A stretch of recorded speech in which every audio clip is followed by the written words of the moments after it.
akan dia kerjakan mulai di hari itu.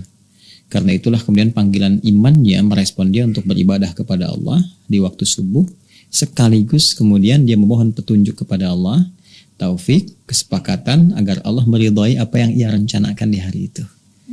Nah, jadi jangan sampai nih Maslik atau saya ditanya, nanti jam 8 ada di mana? Wah, gimana nanti aja deh. Jadi caranya nanti bagaimana gitu dibalik. Nggak boleh begitu ya Ustaz ya? Ya bagi sementara orang mungkin biasa, tapi insan beriman, imannya membimbing dia untuk menata aktivitas dengan terukur. Kurang lebih demikian. Gimana Mas Klik, sehat? Sehat alhamdulillah. Alhamdulillah, makin sibuk ya nampaknya. Itu Ustaz, ya kita membantu gerakan dakwah di Indonesia dengan sedikit inilah kegiatan-kegiatan yang bermanfaat untuk masyarakat Ustaz. Masya Allah. Apa yang mau kita bincangkan hari ini? Kita akan mencoba menyinggung sedikit tentang sejarah Ka'bah Ustaz. Sejarah Ka'bah. Ya, jadi sebelum Waktu Mekah, kita ketahui bahwa Ka'bah itu menjadi tempat menyimpan patung-patung berhala dari seluruh kabilah di Arab waktu itu. Kemudian waktu Mekah, Rasulullah itu menyuruh atau memerintahkan untuk menghancurkan seluruh patung-patung itu. Namun ada referensi bahwa di Ka'bah juga ada gambar Nabi Isa yang digendong oleh Maria. Dan Rasulullah memerintahkan untuk tidak menghapusnya, Ustaz. Apakah betul referensi ini, Ustaz? Baik, pertanyaan yang tajam, terukur, dan mungkin juga jadi atensi bagi banyak orang. Betul. Baik, hanya barangkali begini, kita akan membahas dengan menjawab pertanyaan itu secara langsung dan merujuk pada referensi, atau kita ingin menampilkan satu wawasan yang luas dengan dasar keilmuan yang mengakar. Sehingga kita memahami bagaimana perjalanan hadirnya patung-patung, kemudian dengan itu bagaimana disikapi oleh Islam, lalu sampai kepada masa sebelum Nabi Muhammad SAW diangkat menjadi Rasul, bagaimana patung hadir dalam Ka'bah, lalu disikapi di masa Islam, di masa Nabi Muhammad SAW membawa risalah penutup dan penyempurna, lantas kemudian terjadi di Fathu Makkah sampai dengan kini. Nah, jadi saya balik bertanya, mau jawaban cepat atau yang komprehensif? Pengennya komprehensif. Komprehensif ya? Baik. Betul. Kalau begitu kita mundur agak jauh ya. Siap. Mundur agak jauh dari masa Nabi Muhammad SAW ke masa Nabi Nuh dulu. Wah, ini berapa generasi nih? Muhammad SAW bin Abdullah bin Abdul Muttalib bin Hashim bin Abdul Manaf bin Qusay bin Murrah bin Kilab bin Ka'ab bin Ghalib bin Fihr bin Malik bin Nadar bin Kinana bin Khuzaimah bin Mudrika bin Ilyas bin Nidar bin Mudar bin Ma'ad bin Adnan bin Adri bin Muqawwam bin Nahur bin Tarikh bin Ya'rub bin Jastud bin Nabit bin Ismail alaihissalam bin Ibrahim alaihissalam bin Adhar bin Nahur bin Abir bin Kinan bin Fakhshad bin Sam bin Nuh alaihissalam. Jangan salah, jangan disuruh ulang saya. Agak mundurnya ini luar biasa nih, 37 sampai dengan ke 40 generasi ke atas, dan itu bisa boleh jadi puluhan ribu tahun deh. Betul. Nah, jadi kalau kita tarik ke masa Nabi Nuh alaihissalam, bahkan nanti diabadikan kisah ini di surah dengan surah nama yang serupa dengan risalah Nabi pembawanya, yaitu surah Nuh. Ya. Nah, jadi Nabi Nuh ini ada yang menyebutkan referensi bahwa beliau lahir 116 tahun setelah Nabi Adam alaihissalam meninggal dunia. Ya.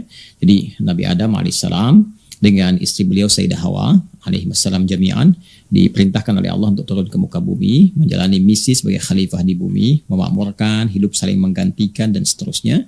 Al-Baqarah ayat ke-38. Kemudian berkeluarga dan melahirkan keturunan yang menyebar. Ya, Quran surah keempat ayat 1, berkeluarga, berketurunan, menyebar, kemudian bersuku-suku, berkomunitas, beda-beda tempat. Quran surah ke-49 ayat 13. Nah, dalam penyebaran ini nanti setelah Nabi Adam meninggal dunia, ya, risalah Nabi Adam diwariskan kepada anak keturunannya.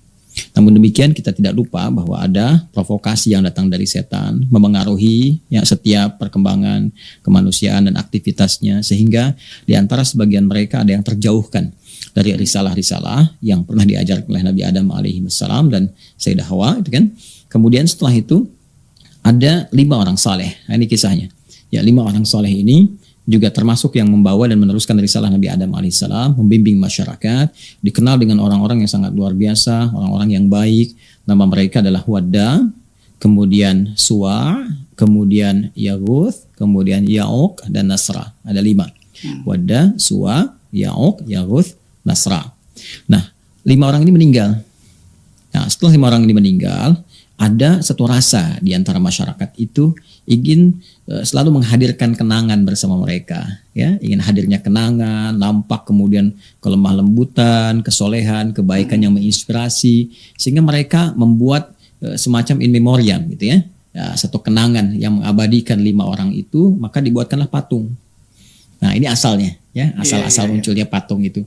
Dibuatkan patung 5 orang ini, namun ternyata ini berkelanjutan dan memengaruhi sisi akidah karena memanfaatkan di situ ada celah yang dibaca oleh setan, dimanfaatkan ya, yang tadinya cuma jadikan untuk bahan kenangan, tiba-tiba kok lewat, kayak ada perhatian ya, kan?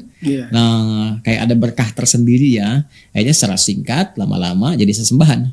Ya, jadi sesembahan, jadi dikultuskan, naik jadi penuhanan, akhirnya dikenal sebagai bagian dari yang dituhankan oleh masyarakat pada saat itu. Pada inilah kemudian dalam kondisi ini diutusnya Nabi Nuh alaihissalam untuk mendakwahi umat pada saat itu. Ya, karena itu sangat viral sekali kisahnya, bahkan diabadikan dalam Al-Quran dengan nama Nabi itu sendiri, yaitu Nabi Nuh alaihissalam. 900 kurang lebih 50 tahun ya beliau berdakwah. Di antara dakwahnya bagaimana menyadarkan masyarakat bahwa kelima sosok itu bukan Tuhan, itu hamba Allah yang saleh, jangan sembah patung, tinggalkan, ya kan? Kalau tidak nanti ada ancaman-ancaman dari Allah dan sebagainya. Maka mereka mengatakan, pemuka-pemukanya yang sudah barangkali diangkat ya jadi tokohnya. Kemudian kalau diangkat tokoh kan ada apresiasi, kan? Ada penghormatan dan sebagainya. Tak ingin kehilangan kedudukan itu. Ya, karena itu mereka mengatakan dan diabadikan di Quran surah 71 surah Nuh di ayat 23. Wa qalu la tadharunna alihatakum wa la tadharunna wadda wa la suwa'a wa la ya'uqa wa yaghutha wa nasra. Mereka berkata, ya, jangan tinggalkan ya Tuhan-Tuhan kalian, jangan dengarkan Nuh alaihissalam ya. Jangan tinggalkan Tuhan-Tuhan kalian yang sudah kita tetapkan ya. Maka mereka sebutkan wadda ya, kemudian suwa, ya'uq, yaghuth, nasra. 5 ini. Nah, secara singkat terjadi banjir besar, ya kan? Kemudian karena mereka banyak menolak, Nuh alaihissalam diperintahkan untuk mendesain, membuat dengan bimbingan Allah satu kapal besar, gitu kan? Masuk golongan manusia yang beriman, kemudian pasangan-pasangan binatang dan sebagainya, sangat viral.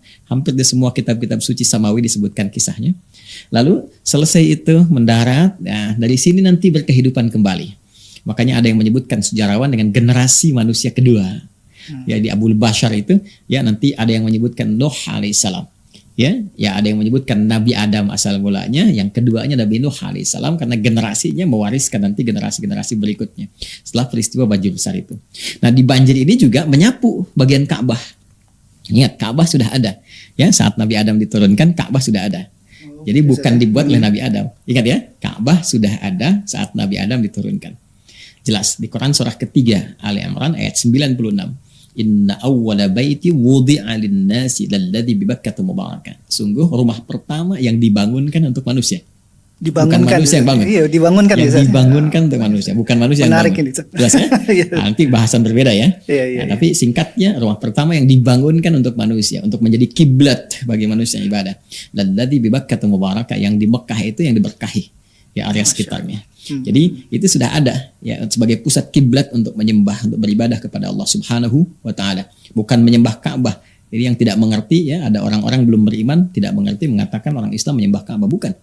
Yang kita sembah Allah. Jelas kan? Kiblatnya, kiblat mengarah ke situ supaya ada keterpaduan, ketersatuan dan sebagai hikmah bagaimana orang Islam itu mesti bersatu di dalam satu arah.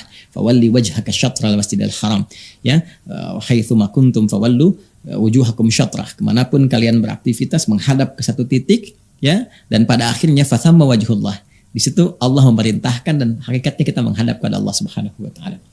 Singkatnya di masa Nabi Nuh ini terjadi banjir besar, menyapu bagian atas Ka'bah juga, hilang generasi, tinggal generasi Nabi Nuh alaihissalam, terlepas dari perdebatan para sejarawan yang mengatakan sebagian area, mengatakan semua area gitu kan. Tapi singkatnya komunitas manusia yang pada saat itu ya tersisa dari kalangan generasi Nabi Nuh ini lalu menyebar berkehidupan lagi.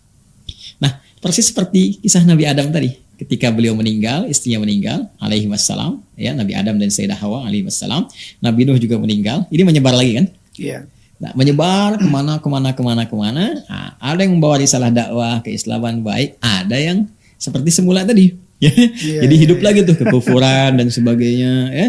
Nah, di antaranya yang paling populer itu di wilayah Mesopotamia. Dari Nabi Ismail ke Nabi Muhammad tuh 29 generasi Pak Klik. Iya. Kebayang bagaimana Jauh, pengaruh betul. yang terjadi. Ya, kita nggak usah bicara 29 generasi yang mungkin ribuan tahun. Anda bisa bayangkan Indonesia dari merdeka sampai sekarang berapa tahun?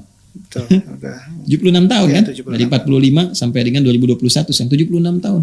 Sudah terasa nggak perbedaannya? Iya.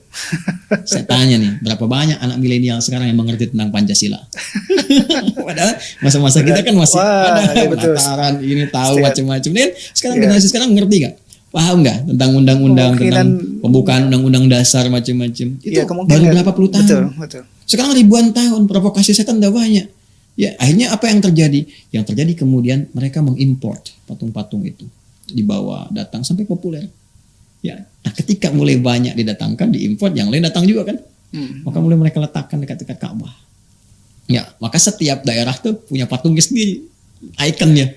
Ya, nanti ada misalnya Manat, ya Uzza, Lata dan sebagainya. Oh ini daerah ini punya patungnya sendiri, patungnya sendiri. Jadi setiap kabilah, lucunya itu setiap kabilah diletakkan patung di Ka'bah.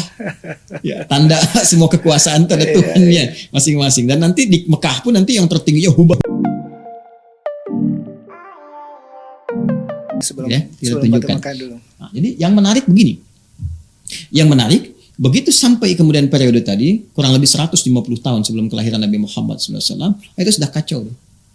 Ya, kacau dalam konteks keimanan, keyakinan. Udah mulai tukang sihir, dukun tadi, ya mengundi, tatayur pakai burung, pakai macam-macam, sudah pakai mantra. Kemudian para penyair berkompetisi, yang paling bagus nanti dituliskan karyanya di dinding Ka'bah. Yang kelak nanti masa Islam diganti di kain kiswah. Iya. Nah ini yang dimasukkan ke dalamnya Tuhan-Tuhan dari luar macam-macam, terus orang-orang soleh yang dulu itu dibikinin patung, diambil juga dimasukin patung Nabi Ibrahim, dimasukin patungnya Bunda Maria, Sayyidah Maryam, patungnya Nabi Isa alaihissalam, ya kan? Kemudian juga macam-macam lah, gitu. Ada yang malaikat digambar oleh mereka, dibikinin patung, dikaryakan, dicitrakan oleh mereka, pohon-pohon macam-macam dimasukin ke Ka'bah semua tuh. Nah, sampai ini berlangsung sampai dengan kelahiran Nabi Muhammad SAW. Ya, kelahiran Nabi Muhammad SAW, kita lewatilah periode Raja Abraha mau nyerang pakai gajah itu ya, itu kan relevansinya sedikit lah ya. Kita lewati usia Nabi 35 tahun, agak cepat.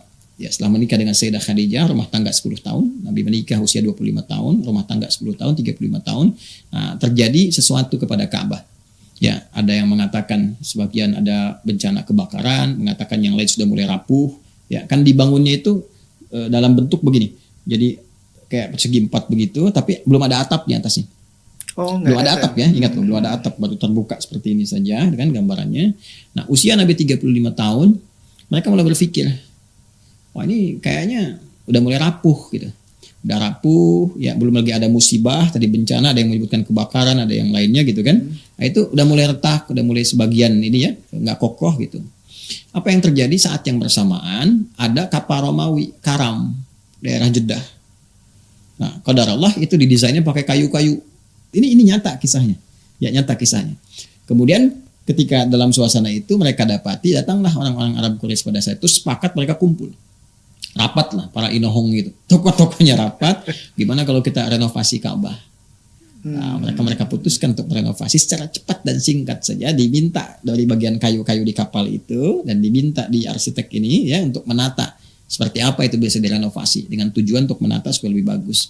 Nah, dalam proses renovasi ini itu dikeluarkan dulu Mas Klik ya, segala yang ada di dalam Ka'bah itu termasuk patung-patung tadi. Ya, yang disebut dengan berhala ya, yang Hubal, yang macam-macam gitu ya, dikeluarin semua.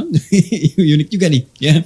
Kemudian setelah itu selesai, singkatnya jadi, sudah bagus lagi gitu kan. Nah, dimasukkan kembali tuh patung-patung itu. Nah, cuma mereka berselisih ya pada satu titik saja, yaitu tentang Hajar al-Aswad ya, batu hitam itu, Al-Hajar al-Aswad yang bagian pokok ya, dari pokok di bangunan Ka'bah itu. Maka di antara mereka berselisih kabilah-kabilah itu siapa yang paling pantas meletakkan itu kembali ke tempatnya. Ya kalau meletakkan patung nggak ada selisih tuh. Siapa aja silakan. Ini unik juga nih. Siapa yang letakkan Hubal siapa aja deh masukin. Tapi begitu pada satu titik yaitu Al-Hajar Al-Aswad ya, batu hitam itu yang bagian dari pokok ya dari bangunan Ka'bah itu. Nah, itu mereka berselisih karena semua pada pengen ya ingin menampakkan ya taruhlah wibawa gitu kan, pengaruh macam-macam. Lalu secara singkat tetua di antara mereka, tetuanya sesepuhnya itu mengusulkan, udah gini aja deh, siapa yang masuk duluan ke Masjidil Haram ini ya di area Ka'bah itu Masjidil Haram, patung, nggak pernah minum-minum, nggak pernah berselingkuh, nggak pernah ikut-ikutan kebudayaan mereka itu, maka semua sepakat, oh Muhammad saja SAW. Nah, maka Nabi Muhammad dibimbing oleh Allah dengan bijak. Ya, bagaimana caranya? Dikeluarkan bagian kainnya, kan? Nah, di kain itu semua dari tokoh-tokoh suruh pegang bagian ujungnya, Hajar Aswad disimpan di tengahnya, semua bawa. Jadi win-win solution, semua dapat tuh. Wah, senang semua. Nah, begitu dekat beliaulah dengan tangan mulianya meletakkan di tempatnya. Maka selesai renovasi Ka'bah. Nah, cuma menyisakan juga di situ. Ya, satu persoalan penting jadi pembahasan kita. Apa itu? Kan tadi saya katakan patungnya dimasukin lagi. Waktu